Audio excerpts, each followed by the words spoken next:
नमस्कार, मी रुपाली तुमचं स्वागत करते आजच्या एका नवीन ब्लॉगमध्ये. अपेक्षा करते तुम्ही सर्व ठीक असाल आणि स्वतःची काळजी घेत असाल. तर इथं आमचा चहा नाश्ता झाला होता आणि 2 पेअरमधला ना हा नेमका माझाच कप आज फुटला. हे दुसऱ्यांदा असं झालेलं आहे. आणि आज आहे संडे, मुलांना स्कूलला सुट्टी आहे. सगळी कामं जी आहेत ते निवांत आहेत. त्यामुळे म्हटलं आज आपण क्लिनिंग जे आहे ते घराचं करायला सुरुवात करूया. कारण लवकरच गणपती बाप्पांचं आगमन होणार आहेत. जे माझे जुने सबस्क्रायबर आहेत त्यांना माहिती आहे आमच्याकडे गौरी गणपती असतो आणि दरवर्षीप्रमाणे यावर्षी गौरी गणपतीचं आगमन होणार आहे. फक्त गौरी आमच्याकडे नसते, फक्त गणपती बाप्पा येतात. सो त्यासाठी ना घराची म्हणजे घर पूर्ण तयार ठेवलं पाहिजे आपल्या, जसं की क्लिनिंग, डेकोरेशन सगळ्या गोष्टी व्यवस्थित असल्या की कोणताही सण साजरा करायला आपल्यालाही छान वाटतं. आणि बाप्पा वर्षातून एकदाच आपल्या घरी येतात, त्यामुळे ना त्यांच्यासाठी घर आपलं पूर्ण व्यवस्थित तयार पाहिजे. त्यांना छान वाटलं पाहिजे, प्रसन्न वाटलं पाहिजे. त्यासाठीच म्हटलं आज थोडं क्लिनिंग करायला स्टार्ट करूया. कारण एकाच दिवशी ना या क्लिनिंग करून मला ना खूप स्ट्रेस घ्यायचा नव्हता. मी ठरवलेलं की थोडं पार्टमध्ये आपण ना 2-3 दिवस क्लिनिंग करूया, एकाच दिवशी सगळा लोड घेण्यापेक्षा. तर आज म्हटलं किचनच्या खालचं सगळं क्लीन करून घेऊया आणि हे डब्बे वगैरे जे आहेत ते सुद्धा क्लीन करून घेऊया. बऱ्याचदा काय होतं क्लिनिंगमध्ये ना हे डब्बे ना क्लीन करायचे कधी-कधी राहून जातात किंवा मग ना नंतर केल्यानंतर मग काय होतं सामान सगळीकडे इकडे-तिकडे पसरून जातं. म्हणजे सगळं एकदम काढलं ना की खूप पसाराही घरात होतो. तर इथे मी ना DIY जे लिक्विड आहे ते तयार केलं, स्प्रे केलं आणि खरंच हे खूप फायदेशीर ठरतं. ह्याचा वापर केल्यामुळे ना कॉकरोचेस वगैरे ना कमी होतात. कारण ह्याचा जो स्मेल असतो ना व्हिनेगरचा त्याच्याने कॉकरोच थोडे कमी येतात.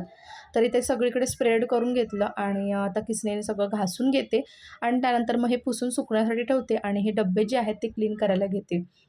आणि मी म्हटलं चला थोडं आज आपण क्लिनिंग करून घेऊया. थोडं उद्या आणि थोडं परवा म्हणजे 2-3 दिवसामध्ये हे क्लिनिंग मला संपवायचं आहे. तर इथे डब्बे वगैरे मी क्लीन करून घेतले.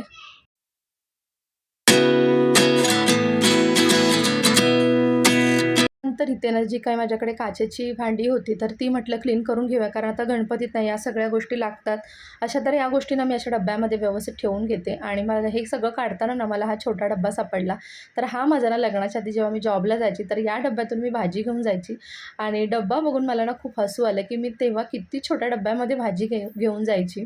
तर आता ही भांडी सगळी घासून घेणार आहे. कारण काय होतं ना जेव्हा आपण सगळं क्लिनिंग काढतो आणि त्याच वेळेला सगळी भांडी एकत्र क्लीन करायला घेतली की ती व्यवस्थित क्लीनही होत नाहीत आणि मग सुकवण्यासाठी बराचसा वेळ लागतो. तर त्यामुळे म्हटलं जी ठेवणीतली भांडी आहेत म्हणजे जी मी डेली वापरत नाही आणि फक्त स्टोअर करून ठेवते, फक्त असं वर्षातून 1-2 वेळा दिवाळी गणपतीला वगैरे लागतात, तर म्हटलं आधी ती क्लीन करून घ्यावी. तर इथे भांडी सगळी माझी घासून झाली. त्यानंतर मग हा जो ड्रॉवर आहे तो मी क्लीन करायला घेतलेला आहे आणि खूप जो ड्रॉवर आहे ना तो मला खूप उपयोगी ठरतो.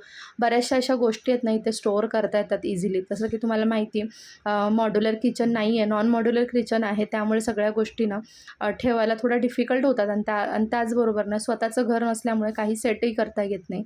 जसं आहे तसंच चालवून घ्यावं लागतं. तर आता इथे मुलंसुद्धा उठली होती, त्यांना भूक लागली होती, त्यामुळे म्हटलं चला व्हेजिटेबल्स टाकून ना मस्त असे डोसे बनवले, म्हणजे त्याला उत्तप्पाही म्हणू शकतो आपण.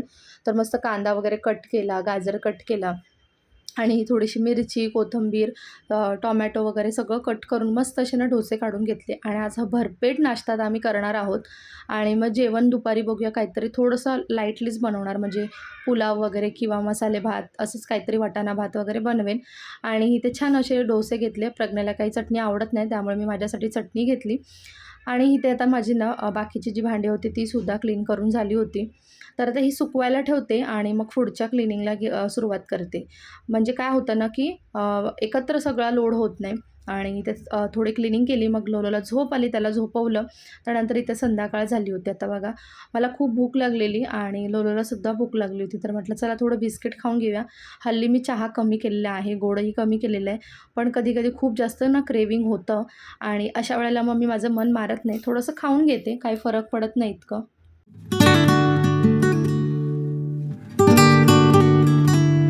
इथे स्वयंपाकासाठी ना काही भाजी नव्हती, तर म्हटलं चला फ्रीजमधले जे काजू आहेत थोडे काढून ठेवले आणि त्यांना जरासं गरम पाण्यामध्ये टाकून ठेवले. आणि त्यानंतर मग ना मी काय ब्लॉग पण शूट केला नाही. तर हा नेक्स्ट डेचा ब्लॉग आहे मॉर्निंगचा. जेव्हा ना खूप जोराचा पाऊस चालू झाला होता सकाळी आणि आज ना सोमवार आहे म्हणजे जेव्हा 2 दिवस मुंबईत खूप जास्त मुंबईतच नाही तर महाराष्ट्रात पाऊस होता ना, त्या दिवशीचा हा फर्स्ट डेचा व्लॉग आहे. तुमच्यासोबत मिनी व्लॉग पण शेअर केला. तर सोमवार होता शेवटचा आणि इथे मला देवाची पूजा वगैरे करायची होती. तर मी पूजा वगैरे करून घेतली. त्यानंतर इथे ना शिवपिंडीची सुद्धा पूजा करून घेतली मी. आणि तुम्हाला माहिती आहे की मी घरीच करते. तर इथे ना मला लोलोला अजिबात सांगावं लागत नाही. पहिल्या सोमवारी जेव्हा मी हे मांडलं ना, त्याच्यानंतर त्याला मी एकदा दाखवलं आणि त्यानंतर तो दर सोमवारी ना मला न सांगता किंवा मला न सांगायची गरज नाही लागता तो सगळं व्यवस्थित असं ना पूजा करून घेतो आणि त्याच्या फ्रेंडलासुद्धा त्याने पूजा करायला लावली इथे.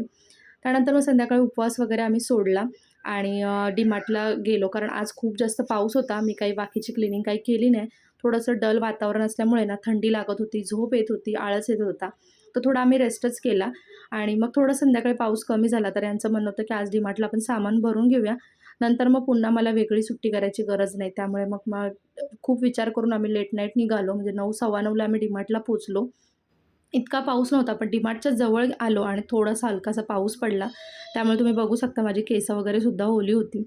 आणि मला वाटलं की अजिबात डीमार्टमध्ये गर्दी नसेल, पण तुम्ही बघू शकता किती गर्दी होती डीमार्टला. म्हणजे सगळी लोकं मला वाटतं संध्याकाळीच पाऊस कमी झाल्यानंतर बाहेर पडली होती. गोष्टी घेतल्या सगळ्या आणि मग घरी आलो. आणि त्यानंतरचा हा नेक्स्ट डेचा व्लॉग आहे, म्हणजे मंगळवारचा व्लॉग आहे. खरं तर हा 3 दिवसाचा कंटिन्यू व्लॉग आहे. 3 दिवसाचा कंबाईन करून मी तुमच्यासोबत शेअर केला आणि मंगळवारी ना सुद्धा भरपूर पाऊस होता आणि हे कामावर गेले नव्हते. पण आम्ही ठरवलं की आज आपण बाकीची क्लिनिंग राहिलेली आहे ती करूया आणि हे स्वतःहून म्हणाले की मी तुला हेल्प करतो, आपण पटापट सगळं करून घेऊया. तर मी म्हटलं मी किचनचं करते, तुम्ही हॉलचं क्लिनिंग जे काय आहे ते करून घ्या आणि प्रज्ञासुद्धा ह्यांना हेल्प करत होता. इथे फ्रीज ना खूप जास्त डम झाला होता, त्यालासुद्धा मला आज क्लीन करायचं होतं. आधी मी सगळ्या बरण्या काढून घेतल्या. म्हटलं त्या क्लीन करून घेऊया म्हणजे मला डीमार्टमधलं आणलेलं सामान भरता येईल. आणि इकडे ह्यांचं हॉलमध्ये क्लिनिंग चाललेलं. प्रज्ञाने सुद्धा यावेळेला खूप जास्त हेल्प केली आणि मुलांची जेव्हा हेल्प होते ना तर छान वाटतं. आता प्रज्ञा बऱ्यापैकी मोठा झालेला आहे, म्हणजे थोडाफार मोठा झाला आहे, त्याच्यामुळे त्याची थोडीफार आता मला मदत व्हायला सुरुवात झालेली आहे. आणि ते सगळ्या बरण्या वगैरे काढून घेतल्या. त्यानंतर म्हटलं फ्रीज सरकून घेऊया. फ्रीज सरकून घेतलं आणि फ्रीजच्या खाली बघा किती जास्त ना धूळ जळमट जमा झाली. तसं तर 15-15 दिवसातून फ्रीज सरकून मी हे सगळं क्लीन करत असते. तरीसुद्धा ना खूप जास्त केस जळमट खाली जाऊन बसतात, कारण थोडा स्पेस असतो त्यामुळे ना तिथे जाऊन हे सगळं बसतात. आणि त्यानंतर मग इथले फळी वगैरे सुद्धा क्लीन करून घेतली. आजचा पूर्ण व्लॉग जो आहे ना तो क्लिनिंगचाच आहे. म्हणजे गणपती बाप्पाच्या आगमनासाठी ना आपण काय पूर्वतयारी करतो क्लिनिंगची, सगळ्या गोष्टी मी तुमच्यासोबत शेअर केल्या स्टेप बाय स्टेप. त्यानंतर इथे बरण्या वगैरे मी क्लीन करून घेते आणि ना मला ह्या काचेच्या बरण्यांची खूप जास्त हेल्प होते, खरं सांगते. याआधी प्लास्टिकच्या वगैरे वापरायची ना तेव्हा खूप जास्त चिकट व्हायचं आणि क्लीन करायला खूप कंटाळा यायचा.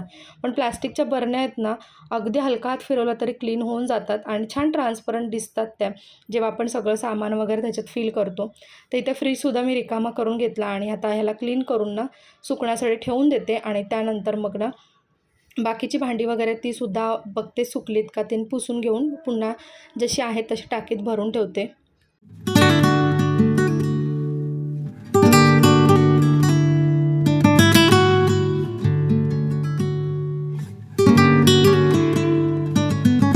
ते फ्रीजमधले जे रॅक होते ना तर ते मी क्लीन करून ठेवले होते सुकवण्यासाठी आणि ते बऱ्यापैकी आता सुकलेत. तर म्हटलं चला सेट करून घेऊया आणि आज म्हटलं ना काही झालं तरी हे सगळं व्यवस्थित आवरूनच झोपायचं. कारण असाच पसारा ठेवून मी जर झोपली आणि परत सकाळी उठल्यावर हा सगळा पसारा पाहिला तर पुढच्या कामाला अजिबात एनर्जी मिळत नाही, कंटाळा येतो. त्याच्यामुळे म्हटलं आज हे सगळं व्यवस्थित क्लीन करून ठेवूया. आणि आता फ्रीजमध्ये ना खराब वगैरे काय झालेल्या गोष्टी असतील त्यासुद्धा मी काढून टाकल्या. तसं तर आता त्याचं प्रमाण खूप कमी झालेलं आहे. पहिल्यांदा असं व्हायचं की बऱ्याच गोष्टी माहिती नाही पडायच्या आणि ठेवल्याच त्या वस्तू खराब व्हायच्या, पण आत्ता मी तसं करत नाही.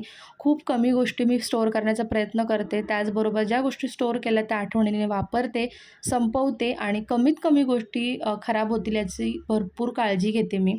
तर हा सगळा समंजस्यपणा आपल्याला वेळेनुसार अनुभवातून येत राहतो आणि मला वाटतं आजचा व्लॉगसुद्धा तुम्हाला कळलाच असेल. गणपती बाप्पाच्या आगमनासाठीची तयारी पहिली काय असते तर ती असते क्लिनिंग. क्लिनिंगपासून आपण ना बाकीची तयारी जी आहे ती स्टार्ट करत असतो. चला आजचा व्लॉग इथेच एंड करते. आय होप तुम्हाला आवडला असेल.